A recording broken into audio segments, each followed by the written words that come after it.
औज़ुबिल्लाहिमिनश्शैतानिर्रजीम बिस्मिल्लाहिर्रहमानिर्रहीम। Dear students, lecture number first year course में measurement chapter first year course भी हम पैरेलल शुरू करें क्योंकि एक्सपेक्टेड डेट है 20 सितंबर या 27 सितंबर, तो इसलिए फर्स्ट ईयर कोर्स भी जो है वो हम पैरेलल में स्टार्ट करें ऑनलाइन। फर्स्ट चैप्टर में मेजरमेंट आपके पास है, ठीक है। मेजरमेंट में अगर आप देखें तो फिजिक्स के डिफिनीशन से जो है वो स्टार्ट किया गया है।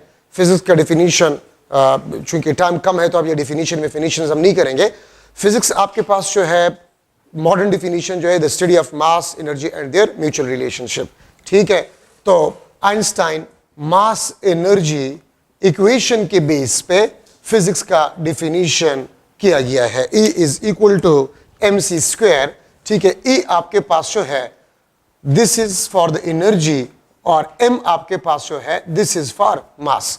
और याद रखिए मास को हम कहते हैं this is condensed form of energy, ठीक है। और इस इक्वेशन के मुताबिक से energy and mass they are interdependent.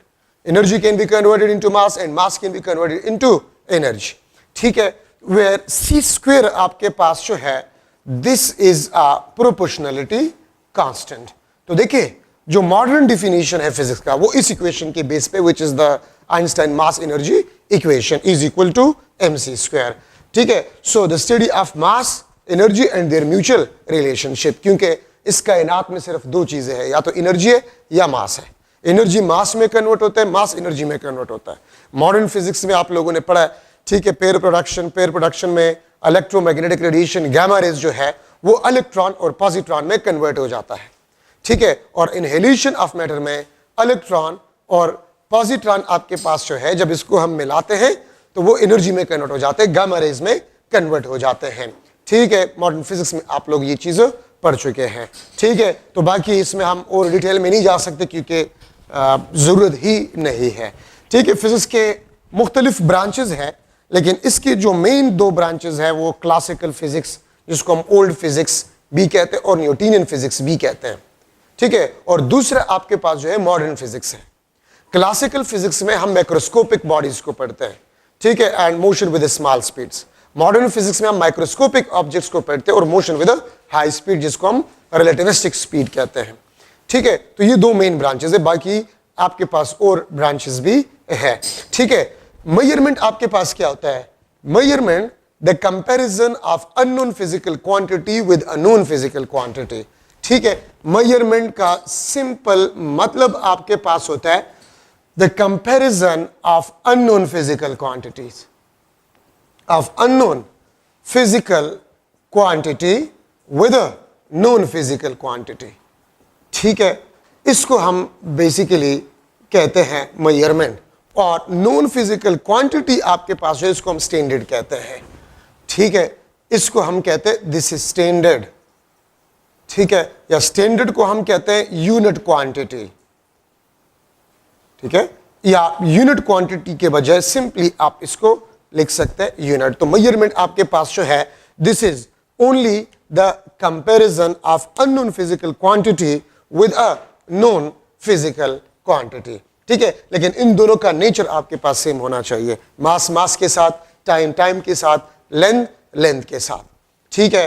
अच्छा, इसके बाद आपके पास जो है फिजिकल क्वांटिटी क्या होता है? हर वो चीज जिसको हम मेजर कर सके, ऑब्जर्व कर सके, उसको हम फिजिकल क्वांटिटी कहते हैं, ठीक है। और फिजिकल क्वांटिटीज आपके पास दो किस्म के हैं, ठीक है। उसको भी फिर डिवाइड किया गया है, बेस या fundamental quantities and derived physical quantities, ठीक है। बेस या fundamental and derived physical quantities, ठीक है। अब इसका डिफिनीशन आपके पास क्या है? बेस या फंडामेंटल का डिफिनीशन उम्मीद है आप लोगों को आता होगा, ठीक है। The minimum number of those physical quantities in terms of which other physical quantities और फिजिकल लॉज में बी एक्सप्रेस्ड, ठीक है। तो उसको बेसिकली हम बेस या फंडामेंटल क्वांटिटीज कहते हैं, ठीक है। सिस्टम ऑफ यूनिट्स है, तो सिस्टम ऑफ यूनिट्स बिफोर 1960 तीन सिस्टम्स थे, CGS, FPS and MKS system, ठीक है। और 1960 में MKS सिस्टम को मॉडिफाइड किया गया and the modified form of MKS system is known as SI system. और एसआई सिस्टम में 7 क्वांटिटीज को फंडामेंटल कहा गया, ठीक है, मास, लेंथ, टाइम, टेम्परेचर, ठीक है, वगैरह।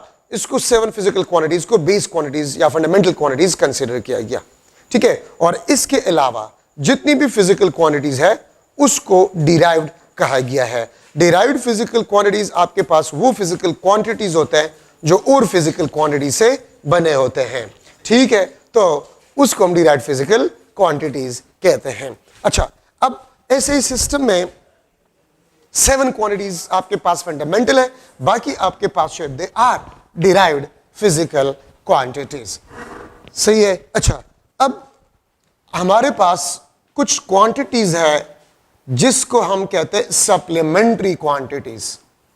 इसको हम क्या कहते हैं? सप्लीमेंट्री क्वांटिटीज कहते हैं। और सप्लीमेंट्री क्वांटिटीज आपके पास जो है नॉट फंडामेंटल नॉर डिराइव्ड। आज तक हम ये फैसला नहीं कर चुके कि हम सप्लीमेंट्री क्वांटिटीज को बेस या फंडामेंटल में डाल दें या डिराइव्ड में डाल दें, because the nature of these physical quantities are totally different. तो इसलिए आज तक ये फैसला हम नहीं कर चुके कि इसको हम फंडामेंटल में रख ले कि इसको हम डिराइव्ड में रख ले, ठीक है। तो इसलिए इसको नाम दिया गया सप्लीमेंट्री क्वांटिटीज, ठीक है। 2 किस्म के आपके पास है, ठीक है। फर्स्ट आपके पास जो है प्लेन एंगल और सेकंड आपके पास जो है सॉलिड एंगल। ये दोनों प्योरली ज्योमेट्रिकल क्वांटिटीज है, ये दोनों प्योरली ज्योमेट्रिकल क्वांटिटीज है, plane angle and solid angle, ठीक है। प्लेन एंगल आपके पास क्या है? प्लेन एंगल आपके पास क्या है? अगर मैं एक सर्कल को लूं, ठीक है, और यहां से मैं दिस इज ओ, ये आपके पास A point, this is B and this is R. इसको हम कहते हैं this is A B arc, और ए बी आर्क को हम एस कहते हैं, दिस इज रेडियस। ये arc length centre of circle पे जो एंगल बनाता है उसको हम प्लेन एंगल कहते हैं। तो डिफिनीशन में नहीं लिख रहा, मैंने आपको बता दिया कि डिफिनीशंस का टाइम हमारे पास नहीं है, डिफिनीशंस आप खुद पढ़ा करें, ठीक है। Plane angle, the angle subtended by arc length of a circle at the center of a circle. The angle subtended by the arc length of a circle at the center of a circle is known as plane angle. देखिए, symbolic representation ये फर्जी होते हैं, symbolic representation आपके पास होते हैं, ये फर्जी होते हैं। सिंबल्स आप कुछ भी इस्तेमाल कर सकते हैं, लेकिन मोस्टली कॉमन जो सिंबल आपके पास है प्लेन एंगल का, थीटा, इसको मोस्टली कॉमन यूज करते हैं, ठीक है। सो प्लेन एंगल को थीटा से डिनोट किया जाता है। एस यहां पर आपके पास जो ये आर्क लेंथ है, आर आपके पास जो this is the radius of a circle, ठीक है। और आपके पास जो फार्मूला है, अगर मैं इसको थोड़ा सा 2-3 स्टेप्स में कर लो, arc length is directly proportional to R if theta is kept constant, ठीक है। अगर आप रेडियस को बढ़ा रहे हैं, आप थोड़ा सा इस डायग्राम को देख सकते हैं, अगर मैं रेडियस को बढ़ा रहा हूं, अगर मैं रेडियस को बढ़ा रहा हूं तो आर्क लेंथ आपके पास बढ़ रहा है, थीटा कांस्टेंट है, theta constant, S is directly proportional to R, ठीक है। अगर आप 2 सर्कल जिसके रेडियाई डिफरेंट है, अगर उसका सेम प्लेन एंगल आप ले रहे हैं तो आर्क लेंथ आपके पास डिफरेंट होगा। और मैं रेशियोज अगर लिख लूं तो S1 divide by S2 is equal to R1 divide by R2, ठीक है। S is directly proportional to theta if R is kept constant. इसको समझना आसान है।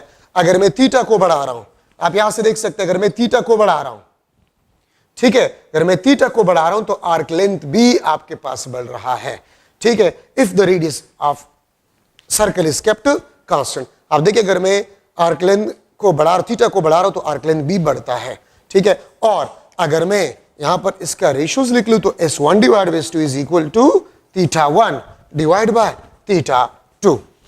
अच्छा, अब दोनों को अगर मैं मिला लूं तो S is directly proportional to R theta.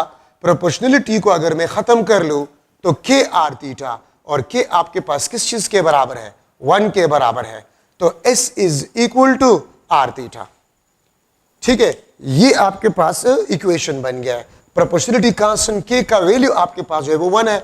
अब आप में से कुछ स्टूडेंट्स के ज़हन में ये आएगा कि कूलम्स लॉ में के जो है उसका वैल्यू 1 नहीं है, लेकिन यहां पर 1 है। ठीक है, तो याद रखिए प्रोपोर्शनलिटी कांस्टेंट का वैल्यू क्या होगा ये हमें एक्सपेरिमेंट बताते हैं। एक्सपेरिमेंट से हमें पता चल जाता है कि के का वैल्यू आपके पास है वो क्या होगा। ठीक है, मैं यहां पर भी लिख सकता हूं theta is equal to S divide by R. ठीक है, और थीटा आपके पास क्या है, प्लेन एंगल है।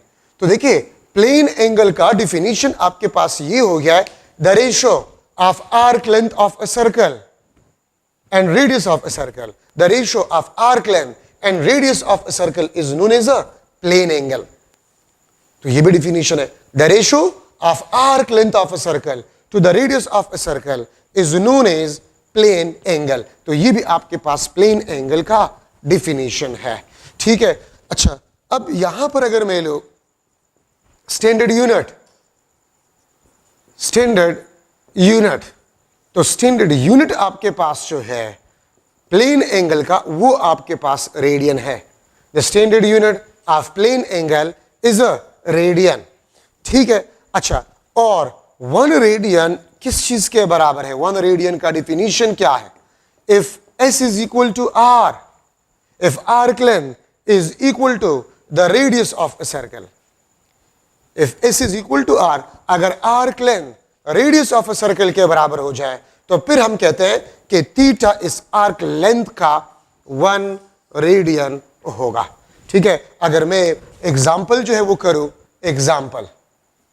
Example number 1, if S is equal to 2 centimetre और रेडियस भी आपके पास 2 सेंटीमीटर है, एस भी आपके पास 2 सेंटीमीटर है, रेडियस भी आपके पास 2 सेंटीमीटर है, तो थीटा आपके पास जो होगा it will be equal to 1 radian, ये 1 रेडियन के बराबर आपके पास होगा।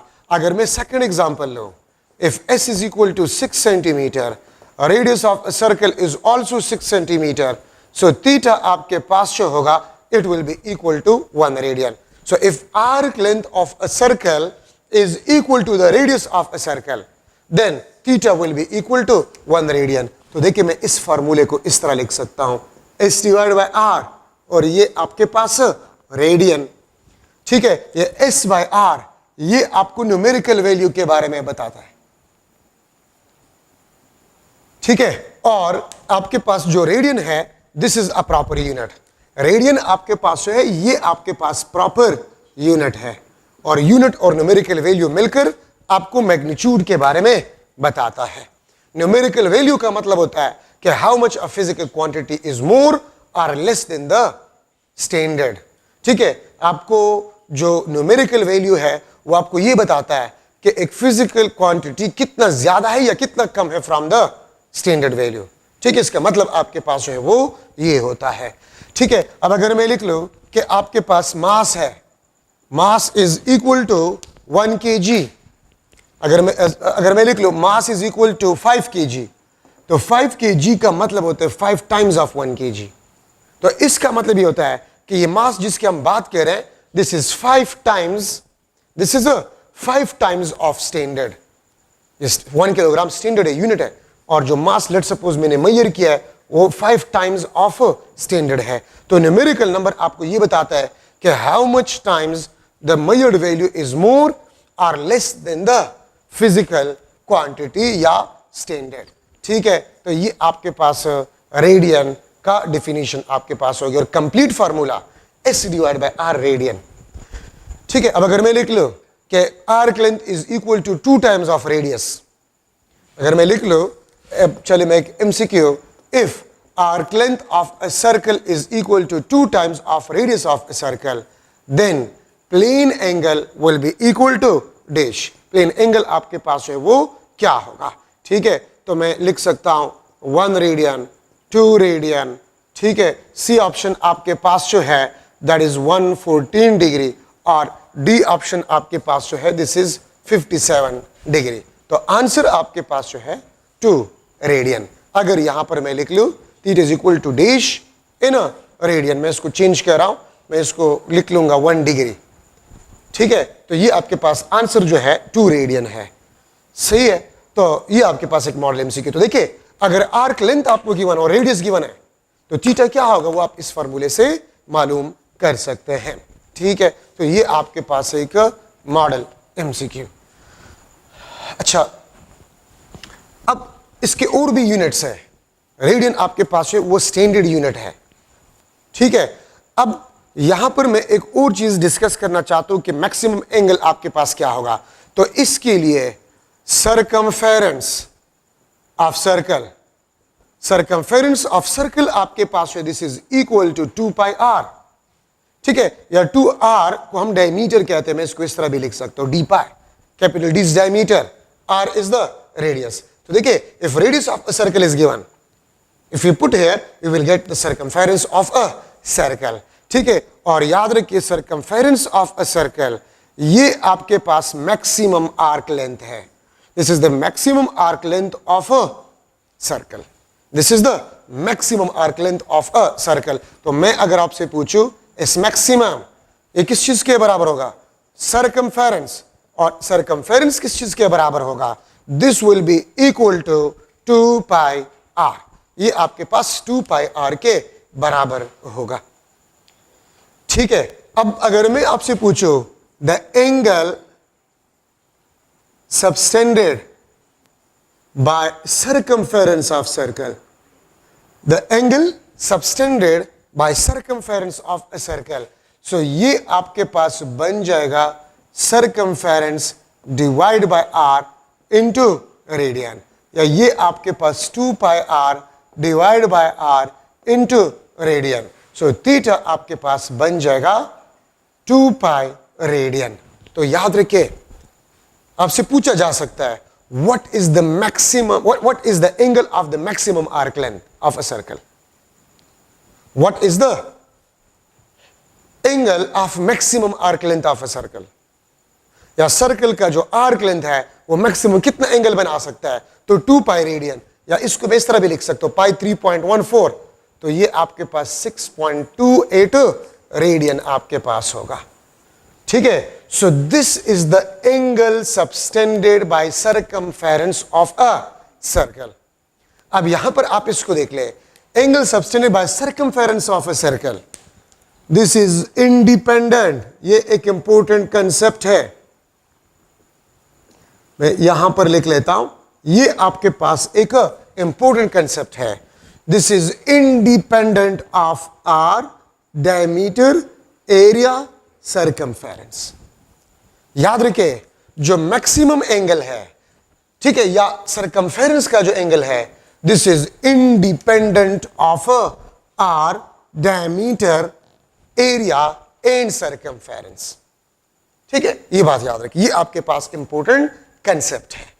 क्या मतलब है इसका, आप अगर आपके पास एक इतना छोटा सा सर्कल है या इससे बड़ा सर्कल है, तो ये भी 2 पाई रेडियन एंगल को बनाता है और ये भी 2 पाई रेडियन एंगल को बनाता है। तो याद रखिए, आपको रेडियस में कंफ्यूज किया जा सकता है, आपको डायमीटर में कंफ्यूज किया जा सकता है, आपको सरकमफेरेंस में कंफ्यूज किया जा सकता है, आपको एरिया में कंफ्यूज किया जा सकता है, ठीक है। लेकिन ये बात याद रखिए कि सरकमफेरेंस जो एंगल बनाता है वो हमेशा आपके पास 2 पाई रेडियन होगा। अगर मैं लिख लूं एक एमसीक्यू, ठीक है, the angle subtended, the angle subtended by circle having 2 centimeter radius, angle subtended by circle having 2 centimeter radius at its center, 2 बल्कि 6.28 रेडियन, ठीक है। then angle subtended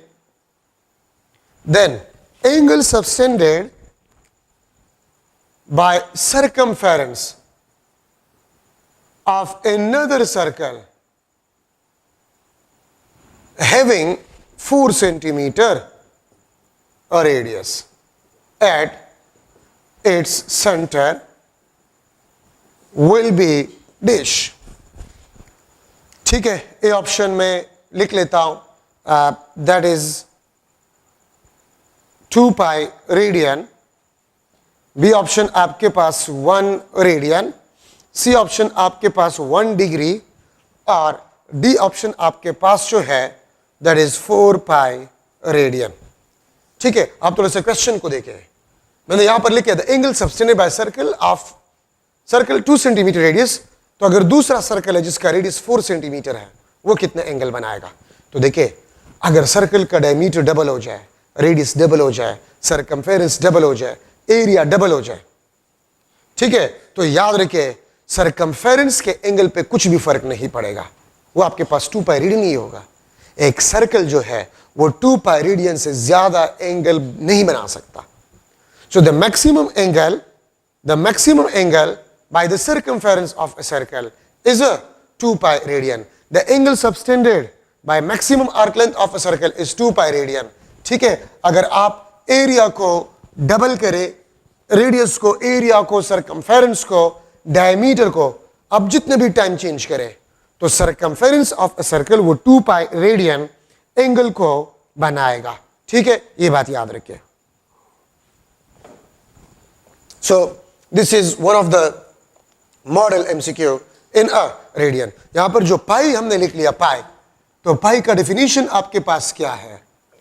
the ratio of circumference of a circle to the diameter of a circle. ठीक है, इसको हम कहते हैं this is पाई।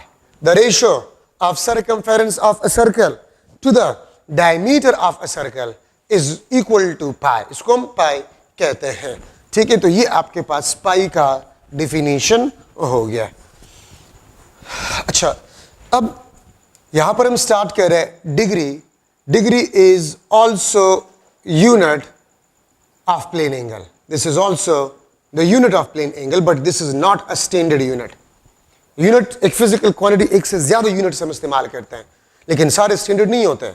ठीक है, उसमें आपके पास जो है कोई एक जो है वो स्टैंडर्ड होते हैं, वो डिपेंड करता है सिस्टम पे। ठीक है, तो डिग्री आपके पास unit of plane which is not standard. ठीक है, 1 degree this is equal to 1 divide by 360 of circumference of a circle.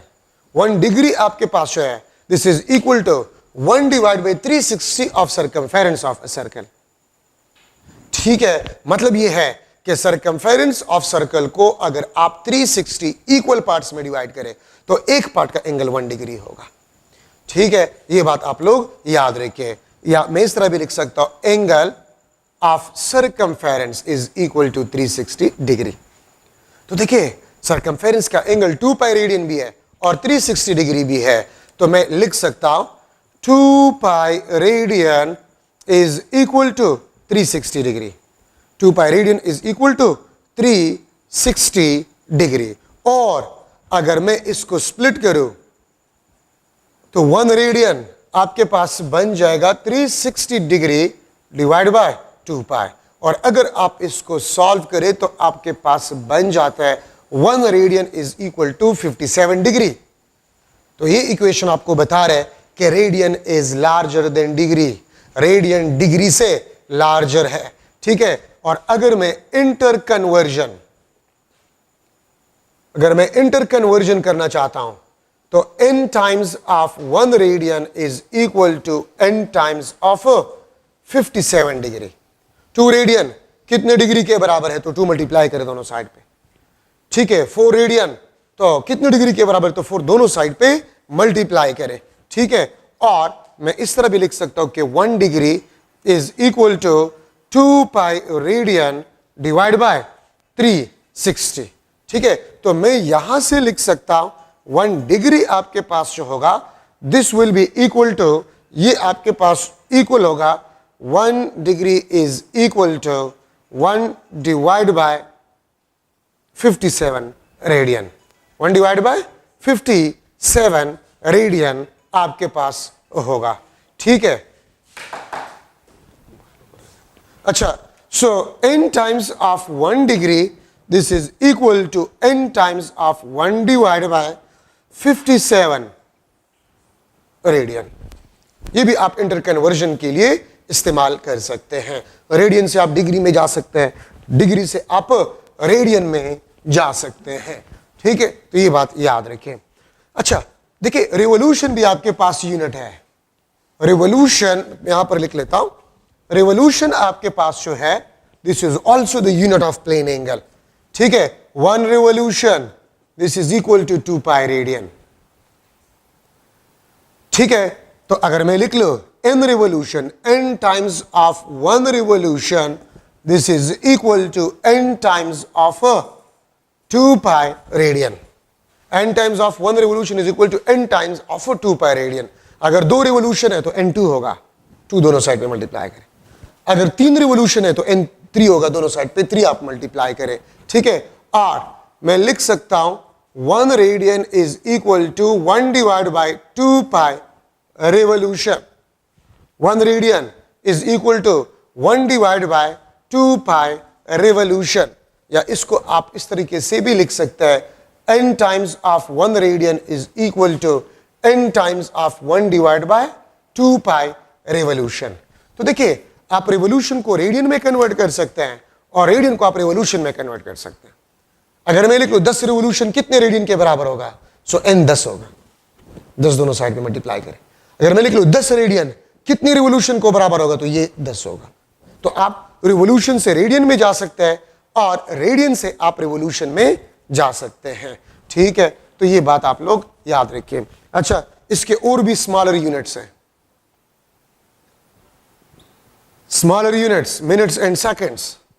1 minute ये टाइम के यूनिट नहीं है, यहां पर प्लेन एंगल के हैं। 1 डिवाइड बाय 60 ऑफ डिग्री। ठीक है, 1 मिनट 1 डिवाइड बाय 60 डिग्री। इसका मतलब क्या है, क्या 1 डिग्री को आप 60 इक्वल पार्ट्स में डिवाइड करें। 1 डिग्री को आप 60 इक्वल पार्ट्स में डिवाइड कर, देखिए इसको मैं इस तरह भी लिख सकता हूं, 60 मिनट्स। यहां पर मिनट्स प्लेन एंगल का यूनिट है, तो 1 डिग्री को 60 इक्वल पार्ट्स में डिवाइड करें तो एक पार्ट का एंगल वो 1 मिनट होगा। ठीक है, और सिमिलरली आपके पास सेकंड है, 1 second is equal to 1 divide by 60 minutes. ठीक है, अगर 1 मिनट को आप 60, अगर मैं लिख लो 1 मिनट को आप 60 सेकंड्स लिख सकते हैं। ठीक है, मतलब ये है कि 1 डिग्री को अगर 60 इक्वल पार्ट्स में डिवाइड किया जाए, 1 डिग्री को अगर 60 इक्वल पार्ट्स में डिवाइड किया जाए तो एक पार्ट का एंगल 1 मिनट होगा। ठीक है, अगर 1 डिग्री को 60 इक्वल पार्ट्स में डिवाइड करें तो एक जो पार्ट होगा उसका एंगल 1 मिनट होगा। और अगर 1 मिनट को आप 60 इक्वल पार्ट्स में डिवाइड करें तो एक पार्ट का एंगल 1 सेकंड होगा। Here minutes and seconds are the unit of a plane angle, और ये स्मॉल यूनिट्स है। और मैं अगर आपसे पूछूं कि रेडियन जो है, रेडियन और डिग्री में कौन सा बड़ा यूनिट है, तो याद रखिए radian is large unit than degree, क्योंकि 1 रेडियन 57 डिग्री के बराबर है, तो रेडियन आपके पास वो लार्ज यूनिट है। अच्छा, अब ये देखिए, आपने theta is equal to S divide by R into radian. अब इस रेडियन को मैं डिग्री से भी रिप्लेस कर सकता हूं। 1 रेडियन कितने डिग्री के बराबर है, 57 डिग्री के बराबर है। ठीक है, तो डायरेक्टली अगर आपको आर्क लेंथ गिवन और रेडियस ऑफ अ सर्कल, तो डायरेक्टली डिग्री में आप इससे मालूम कर सकते हैं।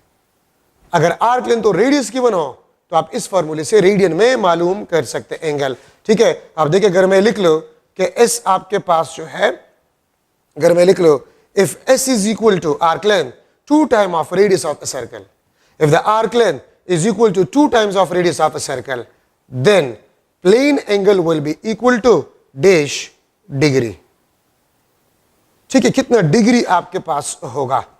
ठीक है, तो अगर आप इसमें पुट करें, मैं लिख लूंगा 2 radian, B option 114, C option आपके पास जो है 2 और डी ऑप्शन आपके पास 1 रेडियन।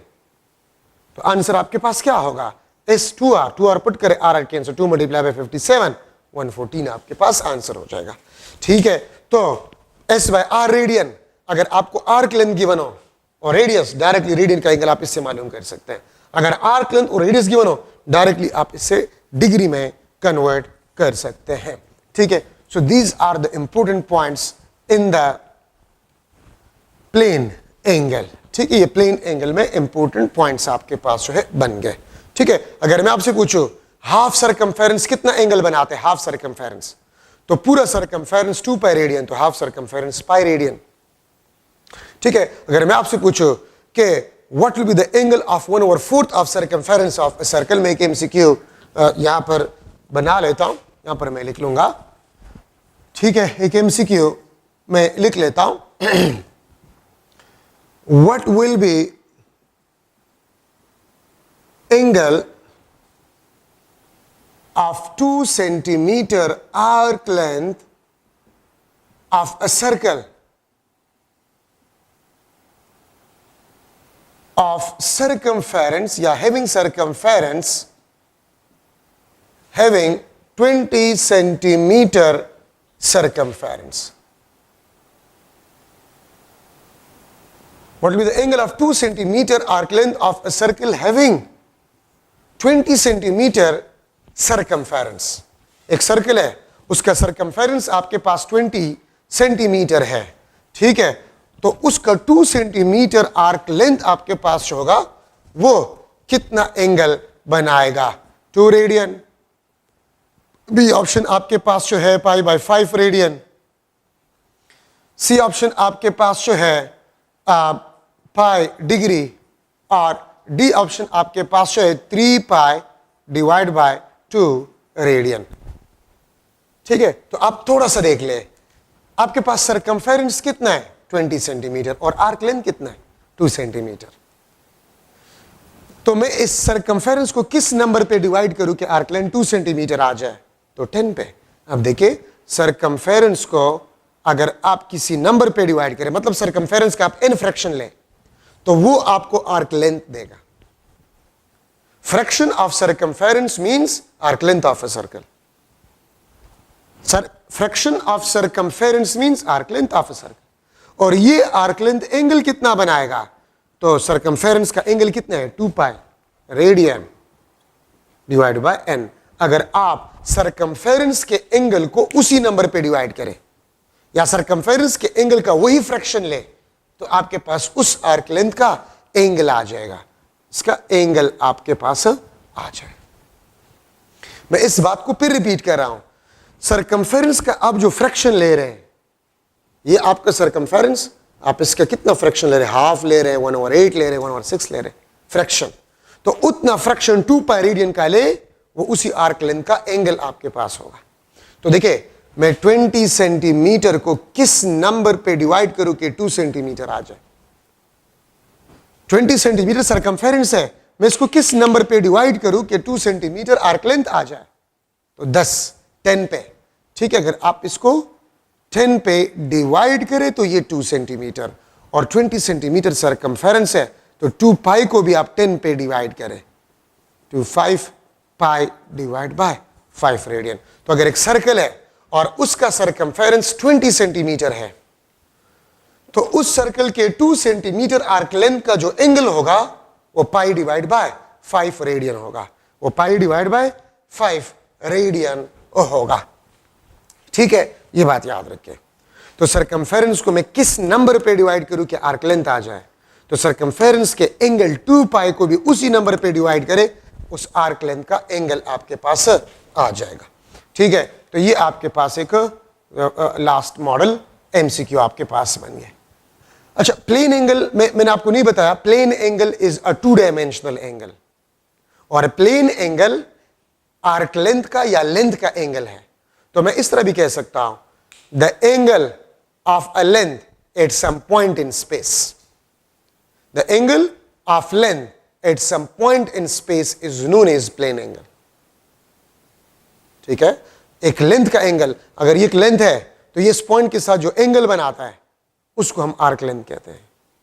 तो लेंथ का angle plane angle 2D angle है, 2 डायमेंशनल एंगल है। Plane angle is a 2 dimensional angle. ठीक है, आपके पास जो प्लेन एंगल है वो 2 डायमेंशनल एंगल है। ठीक है, अब यहां पर मैं डिस्कस कर रहा हूं सॉलिड एंगल। सॉलिड एंगल आपके पास 3D एंगल है, एंड इसको हम लिख सकते हैं, this is the angle subtended by surface area at the centre of a circle.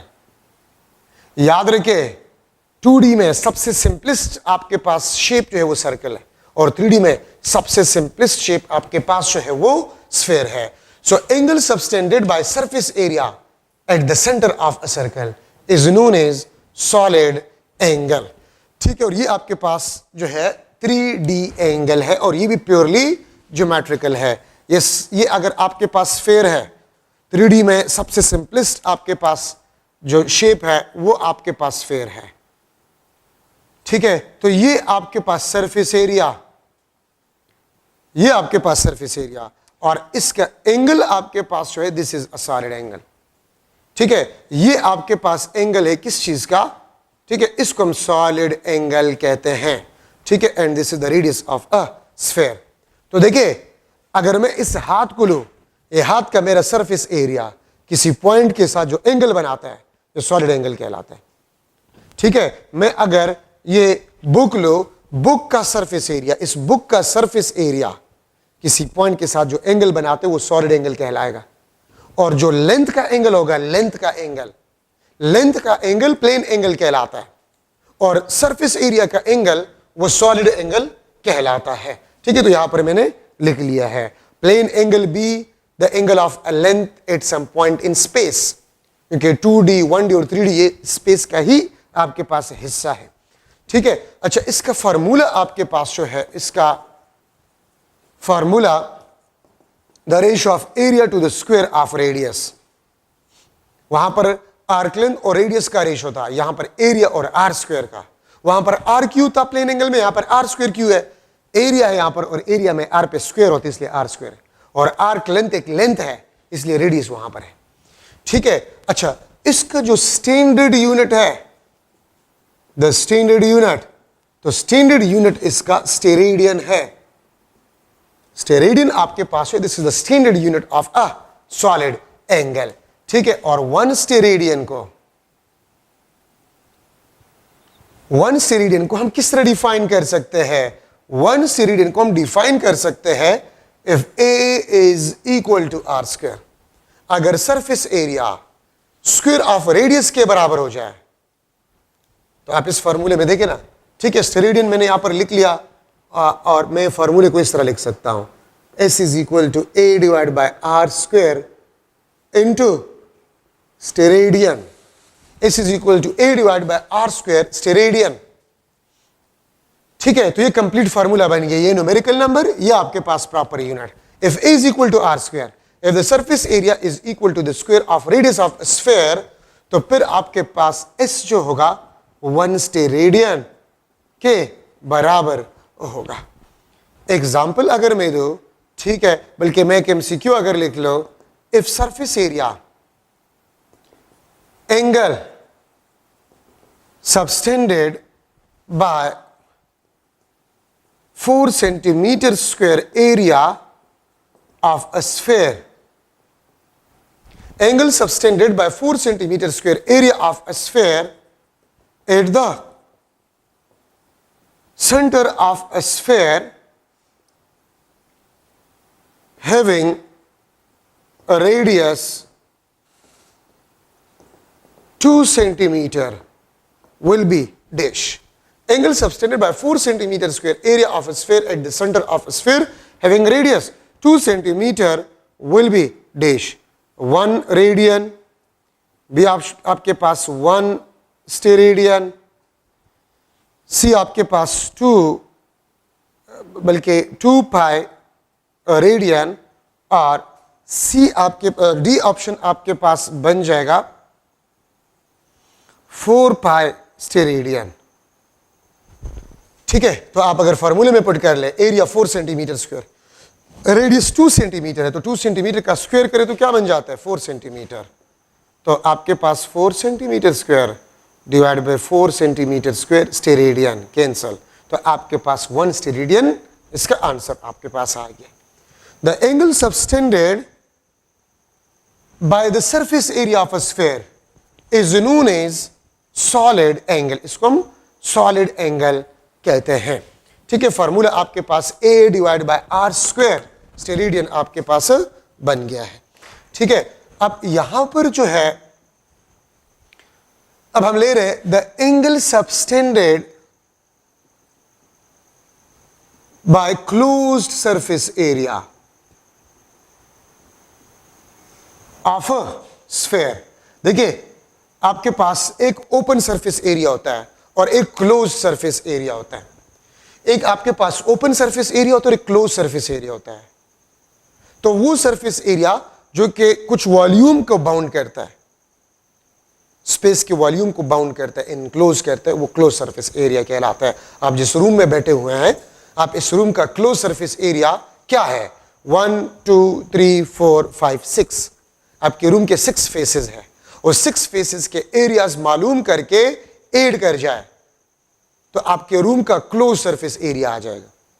लेकिन एक दीवार का एरिया ओपन एरिया या फ्लैट एरिया, छत का area flat area open area, floor का फ्लैट एरिया या ओपन एरिया आपके पास है।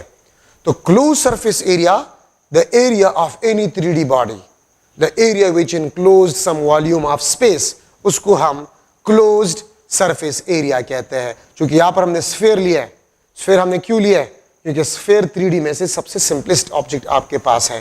ठीक है, the area of a sphere, this is equal to 4 pi R square.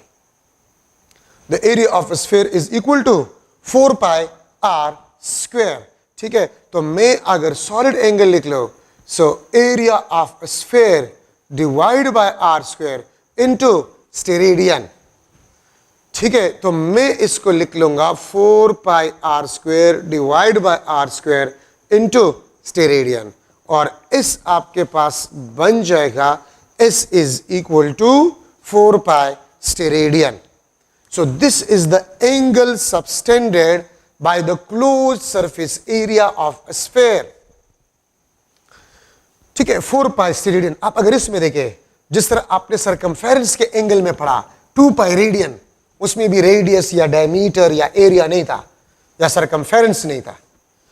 ठीक है, अब अगर आप इसमें देखें, इसमें भी ना तो रेडियस है, ना डायमीटर है, ना लेंथ है, ना एरिया है, ना वॉल्यूम है। तो मैं लिख लूंगा एक इंपॉर्टेंट कंसेप्ट, इसमें भी एक इंपॉर्टेंट कंसेप्ट में लिख लूंगा कि आपके पास independent of R, diameter D, area A, volume V, ठीक है, इससे इंडिपेंडेंट आपके पास होता है। सो देखिए, मैं इसके साथ भी लिख लेता हूं, this is the angle subtended by any closed surface area, by any closed surface area at its interior point, at its interior point। ठीक है, this is very important concept. देखिए, हमने तो स्फीयर से शुरू किया, लेकिन हम इसको किसी भी 3D ऑब्जेक्ट के लिए इस्तेमाल कर सकते हैं। This is the angle subtended by any close surface area at its interior point. Any closed surface area, आप जिस रूम में बैठे हुए हैं, उस रूम के क्लोज सरफेस एरिया का एंगल किसी इंटीरियर पॉइंट के साथ क्या है? तो 4 पाई स्टेरेडियन। ठीक है, फुटबॉल है, फुटबॉल का क्लोज सरफेस एरिया सेंटर के साथ, विच इज द इंटीरियर पॉइंट। ठीक है, 4 पाई स्टेरेडियन। क्रिकेट बॉल का 4 पाई स्टेरेडियन। अर्थ का क्लोज सरफेस एरिया अपने सेंटर के साथ 4 पाई स्टेरेडियन। सन का क्लोज सरफेस एरिया सेंटर के साथ एंगल 4 पाई स्टेरेडियन। तो देखिए, अगर आप एक क्रिकेट बॉल ले रहे हैं, आप एक फुटबॉल ले रहे हैं, आप अर्थ ले रहे हैं, आप सन ले रहे हैं, ठीक है, आप अपना रूम ले रहे हैं, तो हर चीज के क्लोज सरफेस एरिया का जो एंगल है वो 4 पाई स्टेरेडियन होता है। ठीक है, एट इट्स इंटीरियर पॉइंट। ये एक्सटीरियर के साथ नहीं हो सकता, ये इंटीरियर के साथ होता है। ठीक है, सो ये मैक्सिमम एंगल है। अगर आपसे मैं पूछूं what is the maximum angle of a surface area of a close surface area, surface area of a close surface area, आपके रूम का एक वॉल का सरफेस एरिया वो क्लोज सरफेस एरिया का ही हिस्सा है। ठीक है, तो 4 पाई स्टेरेडियन ये आपके पास मैक्सिमम एंगल है। तो एक स्फीयर का रेडियस जो भी हो, एक स्फीयर का डायमीटर जो भी हो, मैं यहां पर लिख सकता हूं MCQ के the ratio of the radii of 2 spheres is equal to 1:4। ये आपके पास ratio of radii of spheres, ratio of radii of spheres आपके पास है, ratio of radii of spheres आपके पास है। Then what will be ratio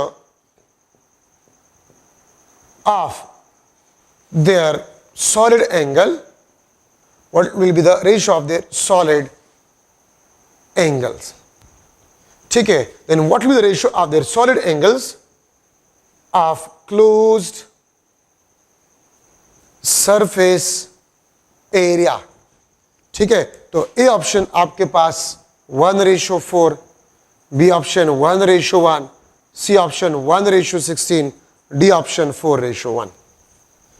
तो दो स्फेयर्स के रेडियाई के जो भी रेशोज हो, उनके डायमीटर्स का जो भी रेशो हो, उनके एरियाज या वॉल्यूम्स का जो भी रेशो हो, तो सॉलिड एंगल्स तमाम स्फेयर्स का, तमाम क्लोज सरफेस एरिया का आपके पास 4π रेडियन होगा, तो 1:1। ठीक है, एक दूसरा एमसीक्यू मैं आपसे यह भी पूछ सकता हूं, एक दूसरा MCQ, the angle subtended by each surface of cube at its center will be dash.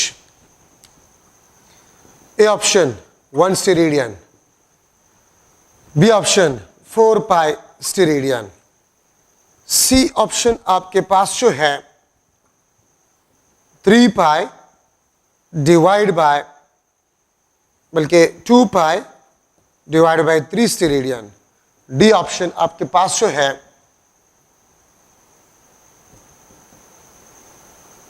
4π divide by 3 steradian.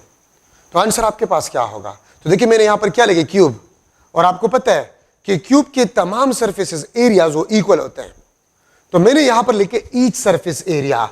अगर आप लोग क्यूब को देख लें तो क्यूब के 6 सरफेसेस होते हैं, तो ईच सरफेस एरिया, ठीक है, मैं यहां पर अगर एक क्यूब बना लूं, ये आपके पास क्यूब, आप इसको देखिए, इसके 6 सरफेसेस है, 1 2 3 4 5 और ये 6, तो एक सरफेस एरिया, तो मैंने 6 में से एक लिया, 1/6 सरफेस एरिया। ठीक है, और टोटल एंगल आपके पास कितने होते हैं? 4π स्टेरेडियन, 2 2 4 2 3 6, 2π डिवाइड बाय 3 स्टेरेडियन। देखिए अगर 6 फेसेस है और एक फेस का एंगल आप ले रहे हैं, तो आपके पास 1/6 मल्टीप्लाई बाय 4π स्टेरेडियन। अगर मैं आपसे कह दूं कि 2 फेसेस, अगर मैं 2 फेसेस लूं तो 2 × 1 divide by 6 multiply by 4π steradian. ठीक है, तो ये आपके पास 2 डिवाइड बाय 6 4π डिवाइड बाय 3 पर ये आंसर होगा। अगर मैं 3 सरफेसेस लूं क्यूब के, तो 3/6 मींस हाफ। ठीक है, तो 6 में से अगर आप एक सरफेस एरिया ले रहे हैं, तो 6 में से एक fraction 1/6 multiply by total angle.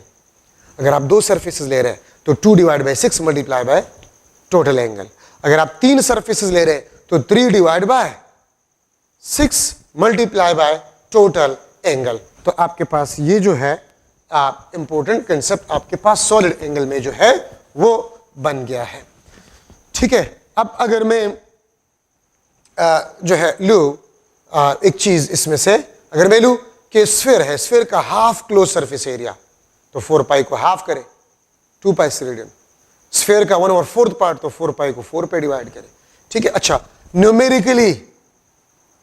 Numerically nature wise नहीं, नेचर वाइज सॉलिड एंगल और प्लेन एंगल को आप कंपेयर नहीं कर सकते।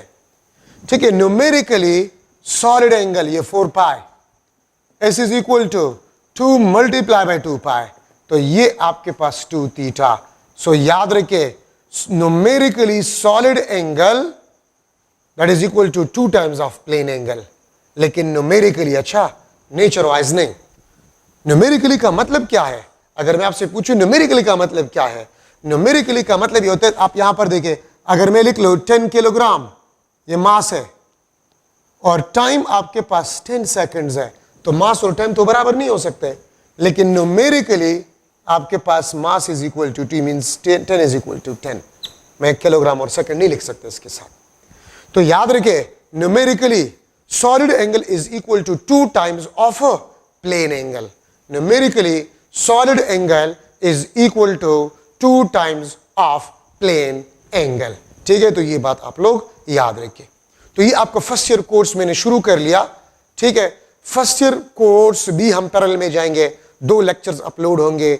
ठीक है, एक सुबह और एक शाम को, और कोशिश करते कि इंपॉर्टेंट चीजें जो है फर्स्ट ईयर चूंकि इंपॉर्टेंट और आप लोगों से भूल गए तो हम इसमें ज्यादा काम करेंगे, और सेकेंड ईयर में थोड़ा, सेकेंड ईयर में तो कम जो है काम जो है वो रह गया है। ठीक है, तो नेक्स्ट लेक्चर में, फर्स्ट ईयर के सेकेंड लेक्चर में मैं स्टार्ट करूंगा। देखिए इसमें आपको चीजें हैं, साइंटिफिक नोटेशन, ठीक है, आसान सी चीजें हैं, प्रीफिक्सेस है। ठीक है, साइंटिफिक नोटेशन आप पढ़े, प्रीफिक्सेस आप पढ़े। ठीक है, एरर्स आप पढ़े, टाइप्स ऑफ एरर, अनसर्टेनिटी में अपने सीक्वेंस से जाऊंगा। ठीक है, इसको मैं सेकंड लेक्चर में इंशाल्लाह मैं करवाऊंगा, फर्स्ट ईयर के सेकंड लेक्चर में। तो आप गौर से जो है इसको पढ़े, इंशाल्लाह नेक्स्ट सेकंड लेक्चर में इन टॉपिक्स को मैं पढ़ाऊंगा। Thank you so much.